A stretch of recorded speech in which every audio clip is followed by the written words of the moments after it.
મારું નામ નૈતિક મહેન્દ્રભાઈ પટેલ. હું માંજલપુર વિસ્તારમાં રહું છું છેલ્લા 25 વર્ષથી.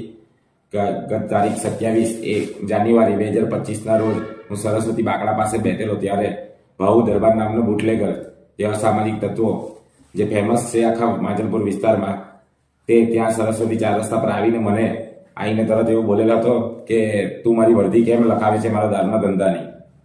ત્યારબાદ તેઓએ મેં તેઓને જણાવેલ કે મેં તારી કોઈ વર્દી નથી લખાવતો, તે છતાં પણ તેઓએ મને મારવાનું ચાલુ કરી દીધેલું.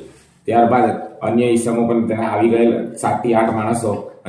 ત્યારબાદ બુટલેગર આકાશ ઠાકરડા નામનો વ્યક્તિ બ્લેક કલરની કાર લઈને આવ્યો હતો. ત્યારે નંબર પ્લેટ વગરની ગાડી. ત્યારે તેઓ અમને જણાવેલ કે અમે ભાલિયાપુરા વિસ્તારમાં રોજનું 100 પેટીનું કટિંગ કરીએ છીએ, તારે સમાચાર લેવા હોય તો તારા પત્રકારોને લઈને ત્યાં આવી જજે. ત્યારબાદ તેઓએ અમને માથાના ભાગે 5 વખત પટ્ટા મારેલ અને જાનથી મારી નાખવાની ધમકી આપેલ. આજરોજ અમે માંજલપુર પોલીસ સ્ટેશનમાં ત્યારબાદ બુટલેગર ભાઉ દરબાર, તેની સાસુ રમીલા અને સપના તેમ અન્ય ઈસમો વિશે માંજલપુર પોલીસ સ્ટેશનમાં ફરિયાદ આપેલ છે.